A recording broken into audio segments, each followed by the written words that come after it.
शुभ सन्ध्या। चलନ୍ତୁ ଆଜି ବିଶେଷ୍ୟ କାହାକୁ କୁହାଯାଏ ଆଲୋଚନା କରିବା। ପ୍ରଥମେ ବିଶେଷ୍ୟ ପଦ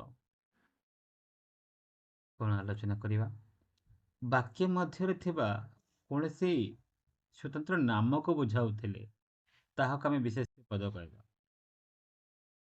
ବିଶେଷ୍ୟ ପଦ ସାଧାରଣତଃ 5 ପ୍ରକାର, ଅର୍ଥାତ୍ 5 ଭାଗରେ ବିଭକ୍ତ କରାଯାଇଛି। ଗୋଟିଏ ହେଲା ନାମବାଚକ, ଆଉ ଗୋଟିଏ ହେଲା ଜାତିବାଚକ, ଆଉ ଗୋଟିଏ ହେଲା ବସ୍ତୁବାଚକ, ଆଉ ଗୋଟିଏ ହେଲା ଗୁଣବାଚକ ଓ ଅନ୍ୟଟି କ୍ରିୟାବାଚକ। ତ ଏଥିରୁ ଆପଣଙ୍କୁ ମୁଁ ଗୋଟେ ଗୋଟେ କରି ଆଲୋଚନା କରିବି। ନାମବାଚକ କାହାକୁ କୁହାଯାଏ, ଜାତିବାଚକ କାହାକୁ କୁହାଯାଏ, ବସ୍ତୁବାଚକ କାହାକୁ କୁହାଯାଏ, ଗୁଣବାଚକ କାହାକୁ କୁହାଯାଏ, କ୍ରିୟାବାଚକ କାହାକୁ କୁହାଯାଏ। ଆପଣ ଯଦି ପାରୁଛନ୍ତି ଖାତା ପେନ୍ ପାଖରେ ରଖନ୍ତୁ। ଯାହା କହୁଛି ଗୋଟେ ଗୋଟେ କରି ଆପଣ ଟିପି ନିଅନ୍ତୁ। ନିଶ୍ଚିତ ଭାବରେ ଆପଣଙ୍କ ଅନେକ ସହାୟତା ହେବ ଆଜିର ଏହି କ୍ଲାସ୍। ଚାଲନ୍ତୁ ପ୍ରଥମେ ଯେ ଆମେ ଆଲୋଚନା କରିବା ନାମବାଚକ ବିଶେଷ୍ୟ।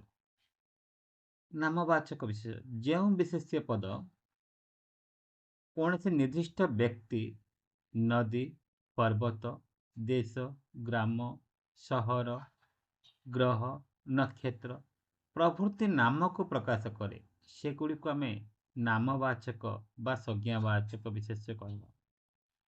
ଆପଣମାନେ ଦେଖିପାରୁଥିବେ ସ୍କ୍ରିନ୍ ଉପରେ ଦିଲ୍ଲୀପ ତିର୍କୀ ଓଡ଼ିଶାରେ ଜଣେ ଆନ୍ତର୍ଜାତିକ ହକି ଖେଳାଳି। ଏ ଯେଉଁ ଦିଲ୍ଲୀପ ତିର୍କୀ, ଏହା ଗୋଟେ ନାମବାଚକ ବିଶେଷ୍ୟ ପଦ, ହଁ କି ନାହିଁ? ନିଶ୍ଚିତ ଭାବରେ।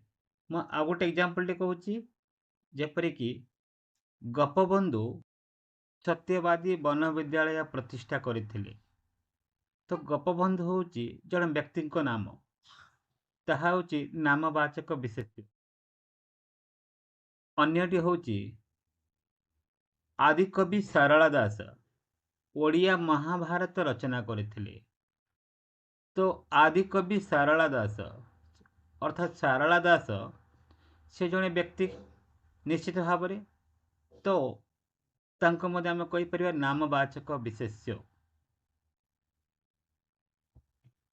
ଠିକ୍ ଅଛି। ତ ଆପଣମାନେ ଏକ୍ଜାମ୍ପଲ୍ ଜାଣିପାରିଲେ ଗୋଟେ ଦୁଇଟା। ତ ଗୋଟେ ହେଲା ଗୋପବନ୍ଧୁ ସତ୍ୟବାଦୀ ବନ ବିଦ୍ୟାଳୟ ପ୍ରତିଷ୍ଠା କରିଥିଲେ, ମୁଁ ଆଲୋଚନା କଲି। ଏବଂ ଅନ୍ୟଟି ଏଇଟା କହିଲେ ଦିଲ୍ଲୀପ ତିର୍କୀ। ଦିଲ୍ଲୀପ ତିର୍କୀ ଜଣେ ବ୍ୟକ୍ତିଙ୍କ କଥା ଆଲୋଚନା ପଡ଼ୁଛି। ତ ଏହାଙ୍କୁ ମଧ୍ୟ ଆମେ କହିପାରିବା ନାମବାଚକ ବିଶେଷ୍ୟ। ତାପରେ ଆସିଲା ଜାତିବାଚକ ବିଶେଷ୍ୟ। ଜାତିବାଚକ ବିଶେଷ୍ୟ କାହାକୁ କୁହାଯାଏ? କୌଣସି ପଦ ଏକ ଗୋଷ୍ଠୀ, ସମୂହ ବା ଜାତିକୁ ବୁଝାଇଲେ ତାହା ଜାତିବାଚକ ବିଶେଷ୍ୟ କହିବା। ତ ଅନ୍ୟ ଅର୍ଥ ଯଦି ଆମେ କହିବା, ଯେଉଁ ନାମ ଏକାଧିକ ବ୍ୟକ୍ତି ବା ସଂଖ୍ୟାବାଚକ ବିଶେଷ୍ୟ ସାଧାରଣ ନାମ, ତାହାକୁ ଜାତିବାଚକ ବିଶେଷ୍ୟ କହିବା। ତ ବ୍ୟକ୍ତି ବା ନାମବାଚକ ବିଶେଷ୍ୟର ସମାହାର ହେଉଛି ଜାତି। ତ ମୁଁ ଆପଣମାନଙ୍କୁ ଗୋଟେ ଗୋଟେ କରି ଆଲୋଚନା କରିବି।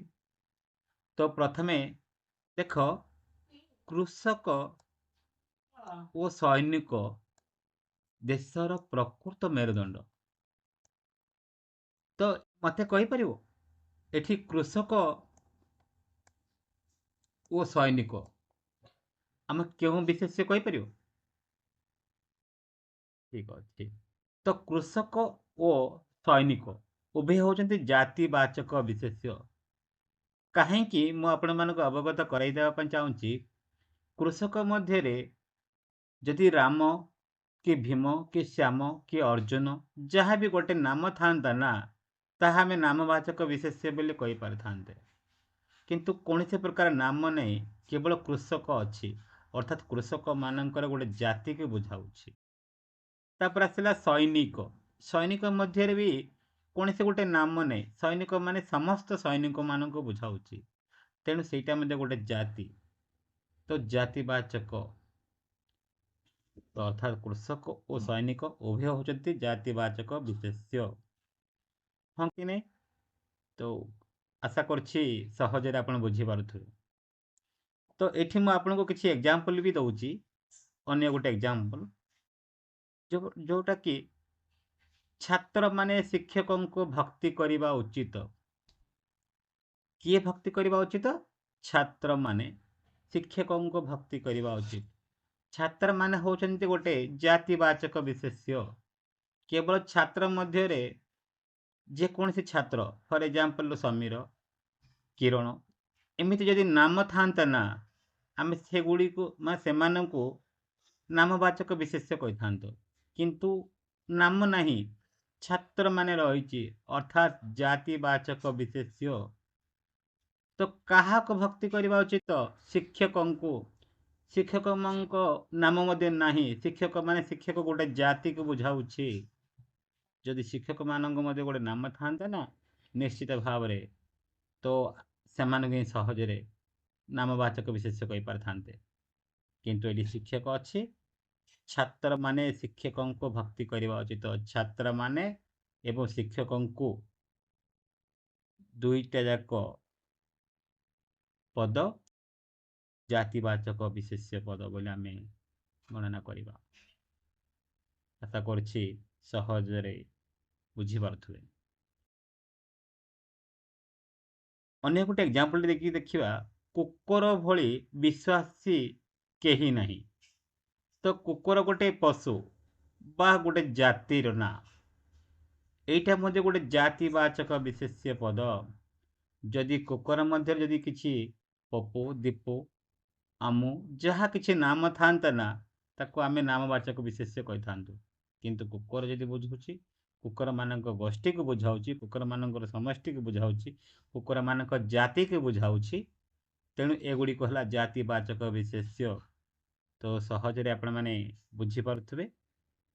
चलंतु आमे आगो को जिबा। तापर आसिला वस्तुवाचक विशेष्य। वस्तुवाचक विशेष्य काहाको कुआजे? टिपि नियंतु। जो विशेष्य पद कौन सी वस्तुर नाम को बुझाए, केवल वस्तुर नाम को बुझाए, ताहाको आमे वस्तुवाचक विशेष्य कहबा। जोटा कि आपण माने स्क्रीन ऊपर देखि पारुथुए, पत्थर ओ माटी। पत्थर ओ माटी रे मूर्ति निर्मित हुए। जब पत्थर ओ माटी उभय होची वस्तु, तेणु एगुड़ी कहला वस्तुवाचक विशेष्य पद। मु आ गोटे एग्जांपल दउची, जंगल ध्वंस हेबारो काठर मूल्य बढ़िबारे लागिची। जंगल ध्वंस हेबारो काठर मूल्य बढ़िबारे लागिची। एठी वस्तुवाचक विशेष्य पद कोठा हबो कहि परिबे? हाँ, निश्चित भाव रे एठी काठ हबो वस्तुवाचक विशेष्य पद। बुझा पड़छि?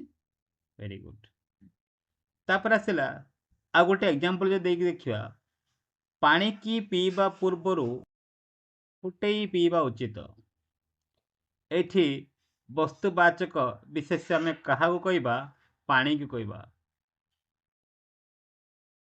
ता तरल पदार्थ गैसीय हो कि कठिन हो, जे कौन से वस्तु को आमे बुझेबा तो वस्तुवाचक विशेष्य आमे कहबा। आशा करछि क्लियरली आपण मानकु बुझा पड़ुथो।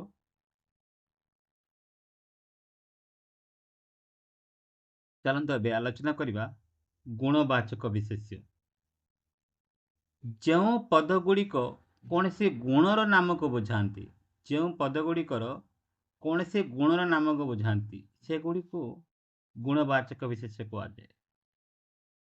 गुड़ी को गुणवाचक विशेष्य कहुए। आपण माने देखि पारुथुए, सेवा, दया, परोपकार, एगुड़िक गोटे गोटे गुण। तो सेवा माने तो आपण माने जानि सेटा उत्तम गुण।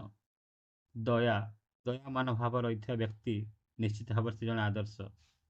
परोपकार, जो जो व्यक्ति समाज सेवा करिबा, परर सेवा करिबा, जेपरिक आपण माने जानिथिबे ମାନବ ସେବା ହିଁ ମାଧବ ସେବା। ତ ଏଇ ମନୋବୃତ୍ତି ଯେଉଁମାନଙ୍କ ପାଖରେ ଥାଏ ତାକୁ ଆମେ କହିବା ଗୁଣବାଚକ ବିଶେଷ୍ୟ। ବୁଝା ପଡୁଛି?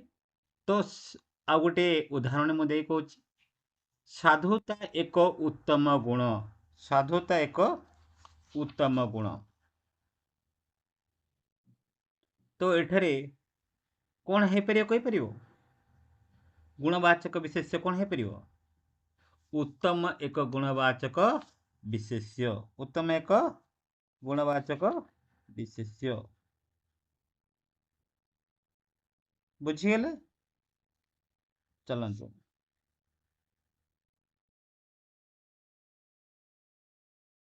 ଆଉ ଗୋଟେ ଉଦାହରଣ ମୁଁ ଦେଇକି କହିବି। ମହାତ୍ମା ଗାନ୍ଧୀଙ୍କ ନେତୃତ୍ୱରେ ଭାରତ ସ୍ୱାଧୀନ ହେଲା। କାହା ନେତୃତ୍ୱରେ ଭାରତ ସ୍ୱାଧୀନ ହେଲା? ମହାତ୍ମା ଗାନ୍ଧୀଙ୍କ ନେତୃତ୍ୱରେ ଭାରତ ସ୍ୱାଧୀନ ହେଲା। ତ ଏଠି ମହାତ୍ମା ଗାନ୍ଧୀ ଯଦି ପଚାରିଥାନ୍ତା ଏଇଟା କେଉଁ ବିଶେଷ୍ୟ ପଦ ହବ କହିପାରିବେ?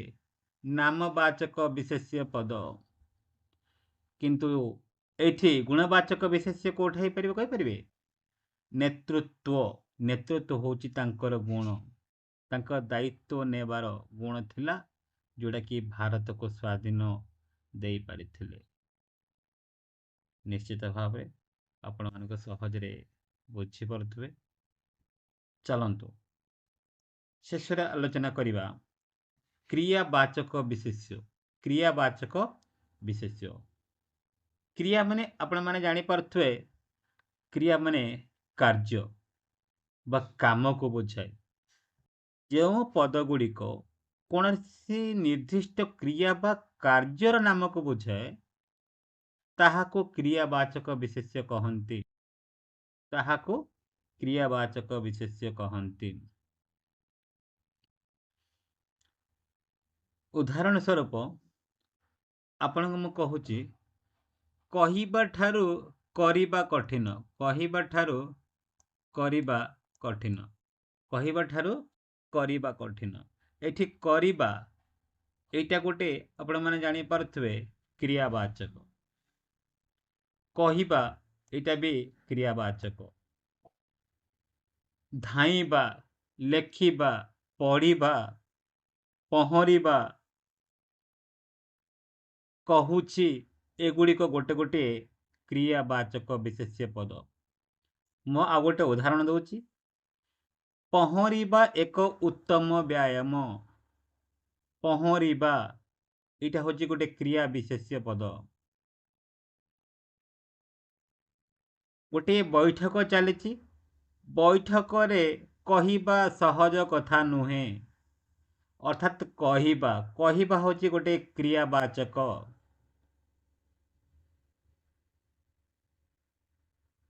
ରାମ ନାଉରିଆକୁ ଡଙ୍ଗା ଆଣିବାକୁ କହୁଛି। ନାଉରିଆକୁ ଡଙ୍ଗା ଆଣିବାକୁ କହୁଛି। କହୁଛି ଏଇଟା ଗୋଟେ କ୍ରିୟାବାଚକ ବିଶେଷ୍ୟ। ତ ଶ୍ୟାମ 100 ମିଟର ଦୌଡୁଛି। ଦୌଡୁଛି, ଦୌଡୁଛି ଯୋଉ ହେଉଛି ଗୋଟେ କ୍ରିୟାବାଚକ ବିଶେଷ୍ୟ। ତ ଆପଣମାନେ ଜାଣିପାରୁଥିବେ। ଆଉ କେତୋଟି ମୁଁ ଉଦାହରଣ ମଧ୍ୟ ଦେଇପାରିବି। ବସିବା, ଖେଳିବା, ଲେଖିବା, ପଢ଼ିବା, ଚାକିବା, ଗାଇବା, କହିବା, ଠକିବା, କାନ୍ଦିବା, ରଚନା କରିବା, ଯୁଦ୍ଧ କରିବା, ବ୍ୟାୟାମ କରିବା, ଭାଷଣ ଦେବା ଇତ୍ୟାଦି ହେଉଛି କ୍ରିୟାବାଚକ ବିଶେଷ୍ୟ। ଯଦି ବା ଆମେ ପ୍ରଥମେ ସହଜରେ ଯଦି ବୁଝିବା ପାଇଁ ଚେଷ୍ଟା କରିବା ଗୋଟେ ଗୋଟେ ପରେ, ତ ଆଉ କିଛି ଜିନିଷ ମୁଁ କ୍ୱେଶ୍ଚିନ୍ ଆନ୍ସର୍ ଦେଉଛି, ତାହା ଆପଣମାନେ ଆନ୍ସର୍ ଦେବେ ବୋଲି ମୋର ଆଶା। ଗୋପାଳପୁର ଏକ ବନ୍ଦର। ଗୋପାଳପୁର ଏକ ବନ୍ଦର। ଏଠି ଗୋପାଳପୁର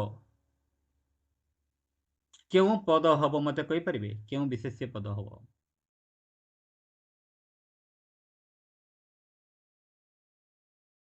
ଗୋଟେ ନାମବାଚକ ବିଶେଷ୍ୟ ପଦ ହବ। ନାମବାଚକ ବିଶେଷ୍ୟ ପଦ, ଯେହେତୁ ଗୋପାଳପୁର ହେଉଛି ଗୋଟେ ସ୍ଥାନର ନାମ। ଆଶା କରୁଛି ସମ୍ପୂର୍ଣ୍ଣ ରୂପେ ବୁଝିପାରୁଥିବେ। ତ ବହୁତ ବହୁତ ଧନ୍ୟବାଦ। ଆଜିର କ୍ଲାସ୍ଟି ଆମେ ଏଇଠି ସମାପ୍ତ କରିବା। ଆସନ୍ତାକାଲି ପୁଣି ଥରେ ଆମେ ବିଶେଷଣ ନେଇ ଆଣି ଲାଗୁଛି ନିଶ୍ଚିତ ଭାବରେ ଗୋଟେ ସକାରାତ୍ମକ କମେଣ୍ଟ ପ୍ରଦାନ କରନ୍ତୁ। ଯଦି କିଛି ଅସୁବିଧା ରହୁଛି ତାହେଲେ କମେଣ୍ଟ ବକ୍ସ ଖାଲି ପଡ଼ିଛି, ଆପଣ କମେଣ୍ଟ ଦେଇପାରିବେ। ବହୁତ ବହୁତ ଧନ୍ୟବାଦ। ଶୁଭରାତ୍ରି।